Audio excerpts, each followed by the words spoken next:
बराबर वाले मकान में एक नूरानी सूरत वाले नेक बुजुर्ग दिन रात जिक्र इलाही में मगन रहते। इनकी बहन नगमा पिछले कमरे में अकेली गुमसुम रहती थी। वो अकबी दरवाजे से आधी रात को निकलती और कब्रिस्तान पहुंच जाती। बुजुर्ग शक होने पर ताड़ में रहने लगे। एक दफा आधी रात बुजुर्ग इसके पीछे कब्रिस्तान पहुंच गए और ये देखकर औसान खता हो गए। ये इन दिनों की बात है जब हमारा घर एक गांव में था, मगर ये गांव शहर के नज़दीक ही था। हमारे बराबर वाले मकान में एक बहुत नेक बुजुर्ग रहा करते थे। दिन रात वो जिक्र इलाही में मगन रहते। मुझे आज भी इनकी वो नूरानी सूरत याद है। इनकी सफ़ेद दाढ़ी, सुर्ख सफ़ेद रंगत, बड़ी बड़ी गिलाफी आंखें, लंबा कद, चौड़े शाने। इनकी बारोब शख्सियत से हर कोई मरूब हो जाता था। वो कम ही लोगों से मुखातब होते थे। हाँ, कोई मुसीबत ज़दा या बीमार आ जाता, तकलीफ में मुब्तला होता या दस्ते सवाल दराज करता तो वो इस पर ख़ास तवज्जो करते थे। महल्ले में वो हज़रत जी के नाम से मशहूर थे। सभी इनका एहतराम करते। जिधर से गुजरते लोग हट जाते और इनको रास्ता दे देते। इनकी एक बहन थी, नाम नगमा बीबी था। इनके हमरा रहती थी। वो भी अलग थलग ज़िंदगी गुजार रही थी। इनका मकान पुराना लेकिन उम्दा बना हुआ और अच्छी हालत में था। 4 कमरे सामने की तरफ और एक कमरा अकबी दरवाजे की जानिब से अलहदा से बनाया गया था, गोया बतौर मेहमान खाना के इस्तेमाल हो सकता था। बड़ा सा बरामदा जो चारों कमरों के सामने से होता हुआ इस आखिरी कमरे तक जाता था। दरमियान में वसी आंगन था जिसमें आम, जामन और नीम के पेड़ थे। अकबी दरवाजे के पास एक बेरी का दरख्त भी था। ये जायदाद इनकी पुश्तनी थी। कुछ ज़रई ज़मीन भी थी। यूं कहना चाहिए कि बहुत खुशहाली से इस मुख्तसर ख़ानदान की ज़िंदगी बसर हो रही थी। 4 साल कबल हज़रत जी के बेटे की शादी हो चुकी थी, मगर इनकी 40 साला बहन नगमा बीबी अभी गैर शादीशुदा थी। इसकी शादी की उम्र निकल चुकी थी। वो घर की देखभाल में वाजबी सी दिलचस्पी लेती थी। ज़्यादातर काम काज इनकी मुलाजमा करती। ये औरत भी, जिसका नाम नसरीन था, उढेर उम्री की दहलीज पार कर चुकी थी। हज़रत जी की बहू का नाम आमना बीबी था। खूबसूरत, खुश अखलाक और सुघड़ थी। अमूर खाना में दिलचस्पी रखती। जब से इस घर में ब्याह कर आई थी, इसने पूरी तवज्जो अपने ससुर की इस पुरानी हवेली पर मरकूज रखी थी। तभी अब घर में ताजगी और खुशगवार तब्दीली का एहसास होता था। ये स्टोरी आप सुन रहे हैं हमारे ग्रुप के 5वें चैनल गुड स्टोरी पर, जिसे सब्सक्राइब करना ना भूलिएगा। अब आगे सुनिए कि नगमा बीबी के बारे में कैसा खौफनाक इंकशाफ सामने आया। आमना बीबी मेहमान नवाज थी। पड़ोस की औरतें इनके घर में आने जाने लगी थीं। सारा मोहल्ला ही हज़रत जी की बहू के गुण गाता था। हज़रत जी के बेटे अख्तर मियाँ नहायत शरीफ तबीयत और कम गो थे। वो अपने काम से काम रखते, सुबह सवेरे शहर की तरफ ड्यूटी पर निकलते, शाम तक लौटते। महल्ले वालों को इनसे भी कोई शिकायत न होती। जहाँ तक नगमा बीबी का ताल्लुक था, वो चंद मखसूस लोगों से मेल झोल रखती और इनसे मिलने वालियाँ इनके साथ ख़ास किस्म की अकीदत रखती थी। इनको कंवारी बीबी कहकर बुलाती थीं। ये औरतें इस तरह इनकी गर्विदा थीं कि जैसे नगमा बीबी की मुरीद हों। आम तौर पर लोग ये भी ख्याल करते कि वो इस नेक बीबी से दम दरूद कराने आती हैं। ताहम हज़रत जी का चेहरा जिस कदर शफाफ और पुरनूर था, इसी कदर इनकी बहन के चेहरे पर बेरौनकी और पथरीलापन था। ये चेहरा नरमी के एहसास से आरी था, बल्कि कभी कभी तो एक बेरहमाना सी करख्तगी महसूस होती थी। मैं जब इनके घर जाती और वो सामने आ जाती, जी चाहता इनसे नज़रें चुरा लूँ। बिला वजह बेजारी महसूस होती। तभी मुख्तसर सलाम दुआ के बाद मैं इनकी बहू की तरफ चली जाती। ताहम नगमा बीबी ने मेरे इस रवैये का कभी बुरा न मनाया। वो उम्र में मुझसे बड़ी थी तो मैं इनको बाजी कहती थी। हमेशा सलाम में पहल मेरी तरफ से होती। हैरत की बात कि वो सलाम के जवाब में ज़ुबान से वालेकुम सलाम न कहती, बल्कि सर के इशारे से जवाब देती। हज़रत जी के घर के पिछवाड़े एक पुराना कब्रिस्तान था। नगमा बीबी के कमरे से नज़दीकी अकबी दरवाजे से ये कब्रिस्तान नज़र आता था। इनका मामूल था कि जब हज़रत जी मौजूद ना होते या इबादत में मसरूफ़ होते, वो ये दरवाज़ा खोल कर कब्रिस्तान चली जाती थीं, जहाँ इनके आबाओ अजदाद की भी कब्रें थीं। वो अक्सर दोपहर को या मगरब के वक़्त निकलती थीं, कभी कभार अपनी मुलाजमा के साथ, मगर अक्सर अकेली ही। इनको कब्रिस्तान जाने से डर नहीं लगता था। महल्ले की बड़ी बी से कई बार अम्मी ने हैरानगी से सवाल किया कि औरत ज़ात होकर ये यूं अकेली कब्रिस्तान क्यों जाती है। वो कहने लगीं कि उजाले में हज़रत जी का डर रहता है, वो देख लेते तो मना करते हैं। तभी जब मौका मिलता है ये उनसे चोरी छुपे जाती हैं, अपने वालिदैन की कब्रों पर फातिहा पढ़ती हैं और इनकी रूहों से दुख सुख कहती हैं। दरअसल वो अपने दिल का बोझ हल्का करने को वहाँ जाती हैं, वरना आप जानती हैं कि तन्हाई सहना आसान नहीं होता। हमको बड़ी बी की बातें ठीक लगती थीं। जाहिर है कि एक ऐसी उढेर उम्र कुंवारी जिसके साथ कोई हम उम्र बातचीत करने वाला साथी ना हो, ना कोई गमगुसार हो, आखिर इसका दिले मुज़तरब क्यों कर चैन पाए। ये स्टोरी आप सुन रहे हैं हमारे ग्रुप के 5वें चैनल गुड स्टोरी पर, जिसे सब्सक्राइब करके नत नई कहानियाँ हासिल करिए। अब आगे सुनिए कि नेक बुजुर्ग ने किस तरह अपनी बहन को किस शर्मनाक हालत में रंगे हाथों पकड़ा। एक रोज़ अम्मी जान हजरत जी के घर शबे बारात का हलवा देने गईं।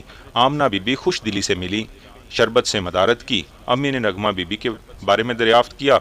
इस पर आमना बीबी कुछ परेशान दिखाई दी। बमुश्किल कहा, अपने कमरे में हैं, इनकी तबीयत ठीक नहीं है। अम्मी को अयादत की खातर धूप में सारा आंगन पार करना पड़ता, लिहाजा ये सोचकर कि वो नगमा की तरफ ना गईं, क्या खबर सो रही हों या आराम कर रही हों। घर के कोने में बने अलग थलग कमरे में अड़ोस पड़ोस का शोर सुनाई न देता था। तभी उन्होंने इसी में रहना पसंद किया था, ताकि इबादत में बाहर के शोर गुल से खलल वाक़या न हो। सब यही समझते थे कि वो तन्हाई में कमरा बंद करके अपना वक़्त इबादत में गुजारती हैं। इन दिनों वो अपनी भाभी से भी कम बात करती थीं। बंद कमरे में इनकी इबादत का दौरानिया बढ़ता जाता था। इस बारे में इनकी मुलाजमा भी फिक्रमंद थी। हजरत जी फिर भाई थे, इनको भी फिक्र हुई कि बहन पूरा दिन दस्तरखान पर दिखाई नहीं देती। वो इसी फिक्र में थे कि एक रात इनको अकबी दरवाजे के बंद होने की आहट आई। सहन में निकले। आधी रात का वक़्त था कि इनकी बहन, जो ख़ानदानी इल्मियत के सबब गांव भर में आबदा और जाहिदा मशहूर थी, अकबी दरवाजे के पास खड़ी थी जैसे अभी अभी घर में दाखिल हुई हो और दरवाज़ा बंद किया हो। लेकिन दीवार के उधर तो कब्रिस्तान था। आधी रात को इस तरफ जाने का नगमा का क्या मकसद। वो बहन पर किसी किस्म के शको शुबे से गरेजा रहे और बगैर इसको कुछ कहे दोबारा अपने कमरे में जाकर नवाफिल पढ़ने में मसरूफ़ हो गए। ताहम इनको टो लगी रही। जब अगली रात भी उन्होंने इसी किस्म का खटका सुना, इन्हें कुरेद लग गई कि नजमा किस किस्म की इबादत कर रही है। चंद रोज़ वो बहन की इबादत की नवीयत को ना समझ सके। बिलाखिर इनको शक हो गया कि नजमा रात को अकबी दरवाजे से बाहर जाती हैं। तब उन्होंने सुराग लगा ही लिया कि इनकी बहन अल्लाह की इबादत नहीं कर रही, बल्कि किसी और मकसद से रात को बाहर जाती है। अब वो इसकी ताक में रहने लगे। एक रात जब के इबादत से उठे, क्या देखा कि बहन कमरे में मौजूद नहीं है। वो अकबी दरवाजे की तरफ गए, जो कि भिड़ा हुआ था। आहिस्ता से पट खोले, बाहर निकले और कब्रिस्तान की तरफ चल दिए। हैरत की इंतहा न रही कि इनकी बहन एक छोटी सी ताज़ा कब्र के पास मौजूद है, जो सरहाने से खुली हुई है। खुदा जाने वो इस वक्त वहाँ क्या कर रही थी। मगर हजरत जी जान गए कि कम अज़ कम इबादत नहीं कर रही, बल्कि किसी गलत अमल में मशगूल है। इबादत के पर्दे में इनकी बहन की चिल्ला कशी का राज समझ आ गया। वो बहुत ज़्यादा होशियार और मोहतात हो गए और तहिया कर लिया कि नगमा बीबी को इस मैसत से रोकेंगे। इस वक्त तो उल्टे कदमों घर लौट आए, लेकिन अगले रोज़ इशारों कनाइयों में हमशीरा से कहा कि वो इस रास्ते पर चलना तर्क कर दे। बुज़ुर्गों की औलाद को बुरी दुनिया और बद अफ़ाल से क्या सरोकार। सिर्फ़ अल्लाह ताला वहदहु ला शरीक इबादत के लायक है, और अगर किसी जानब ज़हनी रुजू हो गया है तो बंदा तौबा इस्तग़फ़ार कर ले। शैतान के पसंदीदा रास्तों पर चलना खुदा के आजिज़ बंदों को हरगिज़ ज़ेब नहीं देता। बहन ने भाई की इस नसीहत का कोई जवाब न दिया। इसकी खामोशी से समझ गए कि ये ऐसी रवश पर चल चुकी है कि अब जान भी चली जाए बाज ना आएगी। वो अब इसकी कड़ी निगरानी रखने लगे। एक रात उन्होंने कमरे की खिड़की से देखा कि इनकी बहन ने आधी रात को अंधेरे में अपने बदन पर कोई चीज़ मली और फिर वो गायब हो गई। गोया वो अपने सफली अमल में बहुत आगे निकल चुकी थी। अब वो महल्ले के और अपने घर आने वाले रिश्तेदारों और पड़ोसियों के बच्चों पर नज़र रखने लगे, ताकि वो इसकी बहन की दस्तबुर्द से बचे रहें और वो अपने किसी सफली अमल के लिए इनमें से किसी मासूम को अलाकार न बना दे। बहन भी भाई से डरती थी कि वो आलम थे, तमाम शब सजदे में गुजार देते थे। आखिर तो नेकी को बदी पर फतह हासिल होती है। इन्हीं दिनों इस नेक बुजुर्ग के घर एक पोते ने जन्म लिया। उन्होंने अपने रब के हुजूर सजदा शुक्र अदा किया, ताहम इनका इल्म इनकी छठी हिस्स को कुव्वत दे रहा था। वो जान चुके थे कि घर में इनकी बहन के रूप में एक ऐसी दुश्मन मौजूद है जिसका किसी पल भरोसा नहीं किया जा सकता। अगरचे ये मशहूर था कि डायन भी 7 घर छोड़कर वार करती है, ताहम ये कहावत गलत थी, क्योंकि ऐसे लोगों से बुराई ही की तवक्का रखनी चाहिए जो सफली अमल और जादू वगैरह को अजीज़ रखते हों। پوتے کی پیدائش کے فوراً بعد بزرگ نے بہن کو بلا کر کہہ دیا کہ میں تمہارے سب کرتوت جانتا ہوں، لہٰذا گھر کے اس حصے میں قدم مت رکھنا جہاں میری بہو موجود ہے، اپنے کمرے تک محدود رہو، باقی کا گھر تمہارے لیے اب علاقہ ممنوع ہے۔ اس پر نجمہ ہاتھ باندھ کر بولی، بھائی اللہ اللہ کریں، کیسی بات کرتے ہیں، میں آپ کی بہن ہوں۔ بھائی چپ ہو گیا، مگر دل میں کھٹکا کانٹا سا کھٹک رہا تھا۔ اعتبار اس پر نہیں تھا کہ اب وہ شیطان کی چیلی بن چکی تھی، لہٰذا یہ بزرگ دن رات اپنی بہو اور نوزائیدہ پوتے کی حفاظت کی خاطر ان کے کمرے کے ارد گرد رہنے لگے اور زچہ بچہ پر دم درود اور آیات پڑھ کر پھونکتے رہے۔ رات بھر جاگ کر گویا بہن پر پہرا دیتے تھے۔ ابھی آمنہ چھیلے میں تھی کہ ایک رات حضرت جی کی آنکھ لگ گئی۔ نغمہ تو گویا طاق میں تھی، وہ اس طرف کو لپکی جدھر اس کی بھابھی کا کمرہ تھا۔ بلی کی مانند زچہ اور بچے کے سرہانے پہنچی۔ ابھی نو مولود کی جانب ہاتھ بڑھایا ہی تھا کہ بزرگ کی چھٹی حس نے ان کو بیدار کر دیا۔ انہوں نے جھٹ سے بہن کی گردن دبوچ لی، بولے، ہے نا آخر جادوگرنی، تجھ کو بھائی اور بھتیجے کے رشتے کی کیا تمیز، اب بتا تیری کیا سزا ہے۔ ان کی گرفت نغمہ کی گردن پر اس قدر مضبوط تھی کہ وہ کرب سے نیم جان ہو گئی، مگر انہوں نے تلاوت ترک نہ کی۔ اس کو بالوں سے پکڑ کر کمرے سے باہر لے آئے، سر مونڈ دیا اور ایسا مکہ رسید کیا کہ نغمہ کے سامنے کے دو دانت ٹوٹ گئے۔ اتنے میں آواز ہونے پر ملازمہ نسرین اٹھ گئی اور ہائے ہائے کرتی صحن میں آئی۔ یہ منظر دیکھ کر آنکھوں پر ہاتھ رکھ لیے۔ بھائی نے بہن کو کمرے میں بند کر دیا اور ملازمہ کو ہدایت کی کہ میری اجازت کے بغیر یہ باہر نہ آنے پائے۔ 40 دن تک نجمہ کمرے میں بند رہی، وہ خود اسے کھانا دینے جاتے اور کسی کو اندر جانے کی اجازت نہ تھی۔ یہ تمام احوال نسرین ہی نے ہمیں بتایا تھا کہ بی بی سفلی عمل کرتے کرتے ڈائن ہو گئی تھی۔ تبھی بھائی صاحب نے اس کے بال کاٹ ڈالے اور آگے کے دانت بھی توڑ دیے، کیونکہ سنا ہے ایسا کرنے سے ان کا سفلی علم بے اثر ہو جاتا ہے۔ واللہ علم، مگر اس واقعے کے بعد حضرت جی نے اپنے بیٹے، بہو اور پوتے کو ایک اور گھر میں منتقل کر دیا۔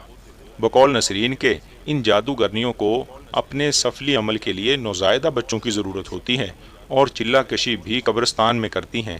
اس کے بعد یہ بزرگ اپنی بہن کو سخت نگرانی میں رکھتے تھے تاکہ یہ کسی ذی روح کو نقصان نہ پہنچا سکے۔ آج بھی یقین نہیں آتا کہ نغمہ جادوگرنی تھی۔ گڈ سٹوری چینل کے سامعین اور ناظرین، آپ کے شکر گزار ہیں کہ آپ نے ہماری کہانی کے لیے وقت نکالا۔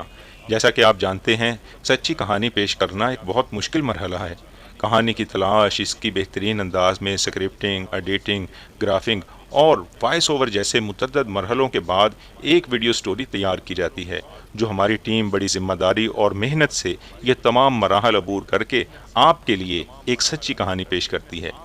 ہماری ٹیم کی حوصلہ افزائی کے لیے ہمیں آپ سے کچھ نہیں چاہیے، صرف اتنی گزارش ہے کہ انگلی کا ایک اشارہ کر کے سبسکرائب کا بٹن کلک کر دیں۔ آپ کی طرف سے یہی ہمارا انعام ہے۔ اللہ تعالیٰ آپ کی خوشیوں میں اضافہ فرمائے، آمین۔